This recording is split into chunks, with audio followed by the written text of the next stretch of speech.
I'm Dr. Jenica, and here today I'm going to talk to you about the different types of anxiety you or your loved ones may experience when coping directly with COVID, either yourself and your household or the after effects. And I am speaking to you, unfortunately, as somebody who has been through this. So I have been there, done that, felt that way. So I got COVID along with my husband back this past December.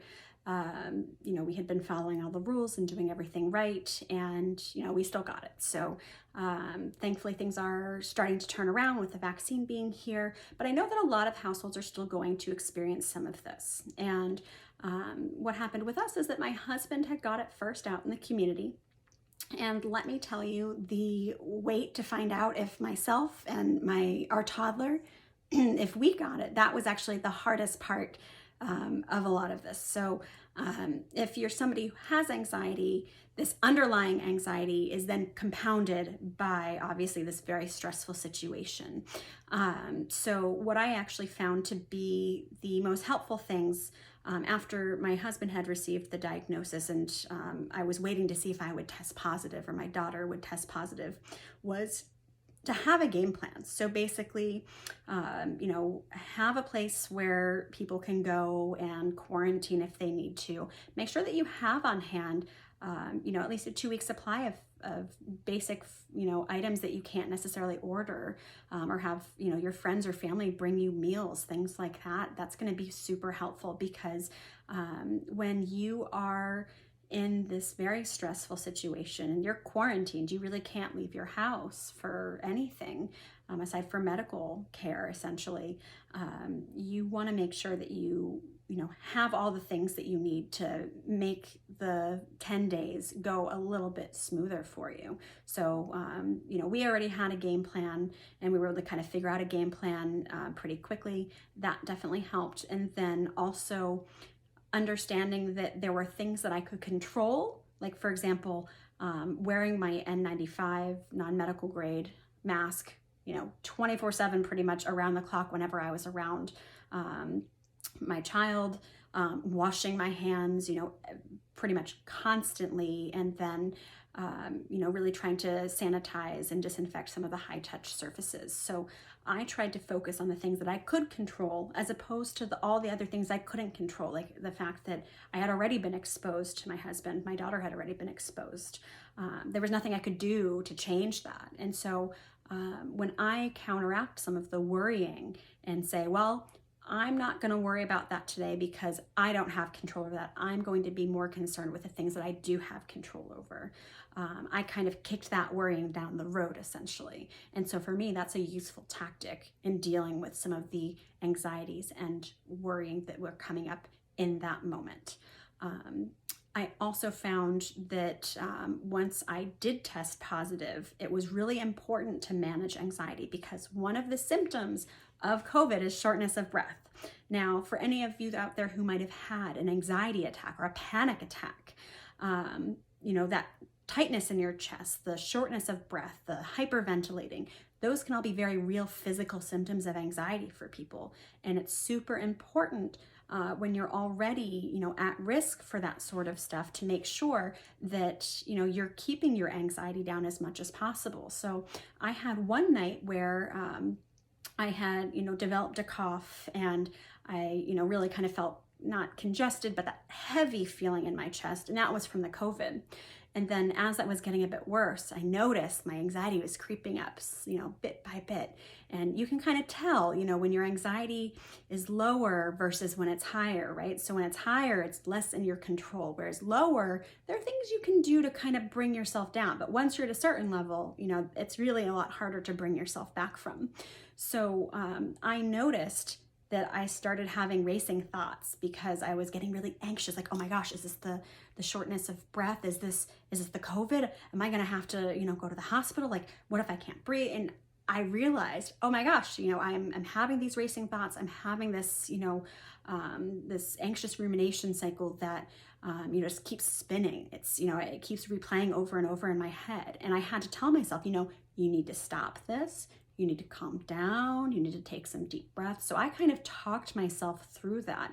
And I highlighted the fact for myself that some of this could be more anxiety based as opposed to just the COVID. And so I really focused on my breath. So taking nice deep breaths, I did some diaphragmatic breathing, which is where, you take deep breaths in through your nose, very slowly, blow it out through your mouth, putting that on repeat a few times. And also engaging in some positive self-talk. So I really gave myself like a pep talk essentially to kind of validate my feelings. Like, okay, you're feeling super anxious right now, totally normal. And if this is anxiety on top of the COVID, it could make it feel like it's worse. And lo and behold, I had that one night where I felt short of breath, where I was able to talk myself down. And then after that, it wasn't quite so bad. I did not thankfully have to go to the hospital for that. Other things that if you have anxiety you might encounter when dealing with COVID in your household or for yourself is actually the after effects of COVID. So we don't know a lot about COVID or its effects, especially long term. And so about anywhere between, I think it's a quarter to a third of people right now are presenting with more long-term symptoms of COVID. And in my personal experience, having COVID itself, aside from that one night I just described with the shortness of breath, wasn't that awful for me. I had a bit of a cough. I did completely lose my sense of smell and had a bit of a headache, but that actually went away. But for me, what actually happened was after COVID was actually worse than COVID for me. So what happened was I had finally finished my quarantine and was going back to work. And I had an acute dizzy spell at work, just sitting at my desk. And it was just very unexpected. I had never really had that before. And I just felt very dizzy. And so I left work and, I was noticing that I was starting to get sensitive to lights. And I consulted with one of my colleagues who's a neurologist, and they were like, oh, it sounds like probably a migraine, which I've had one migraine before, but my head wasn't really hurting. Like I thought, oh, that's kind of odd, but I don't really get headaches. So, okay, like that would make sense. Maybe the stress of, quarantining and getting COVID, maybe that could cause a migraine. I could see that makes sense. So then I luckily had some, migraine medication, and that kind of, brought it down a bit to more manageable, but I was still feeling dizzy the next day. And I had noticed by that time I had gotten a small lesion on my neck, and I was really kind of puzzled because I was like, oh, that's, strange. I don't think I've, had one of those like that before. And it was like in a line. And so then at that point I had gone to urgent care because I was actually concerned it might be shingles, because that can kind of be kicked off when your immune system is down. And at that point, my daughter was not vaccinated. She had missed her 15-month vaccines because we were in quarantine. So obviously if that was shingles and she's not been vaccinated and has not had chickenpox yet, I wanted to make sure that at least I knew what it was, because again, back of your neck, you can't really see it. So I went in and, it was thought that it was most likely, an early case of shingles.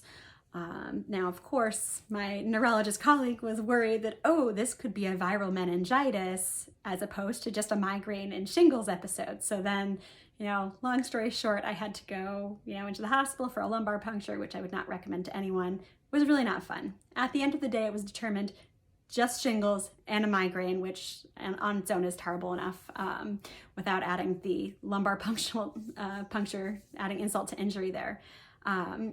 But in terms of, my current symptoms, the dizziness after about 2 weeks of feeling like I had constantly had about a glass and a half of wine, that finally did resolve. I do still have some of what people are calling like brain fog, which is, essentially for me, I've noticed word finding difficulties. So sometimes I'm struggling to find the right words to speak with. My husband, has really noticed that with me the most. And I've found that I've actually been working really hard doing a lot of, talks on Clubhouse and interviews to kind of challenge myself to rewire some of those neural pathways. So even right there, I was kind of struggling to find the right words there.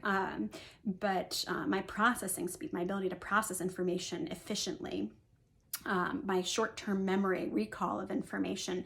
That stuff isn't quite as good as it was before, but mostly my executive functions. So that's what we refer to when we talk about your ability to maintain your concentration, focus, kind of to kind of block out these competing sort of things that kind of grab your attention and to, really kind of coordinate your mental efforts and activities and make sure that you're bringing, all hands on deck for the task at hand. So those are the sort of things that I'm still struggling with a bit. And so for me, the anxiety about the unknown there has been quite troublesome, because for me, I feel like, well, there's so much we don't know. There's a lot of people who have it, a lot worse, and some who really haven't had any effects at all.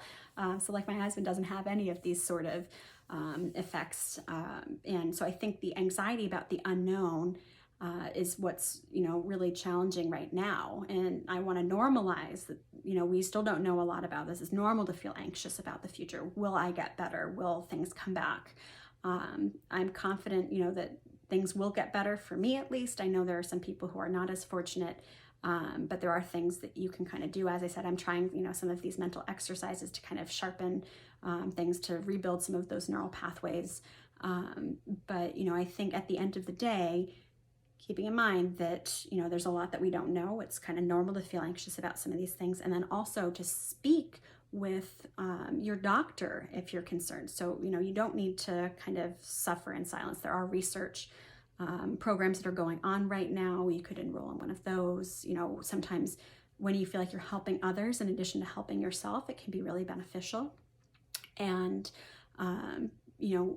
therapy is always a good option when you have dealt with a huge stressor like this. So don't sell yourself short, right? Like, this is a huge thing that you just went through and your body just went through.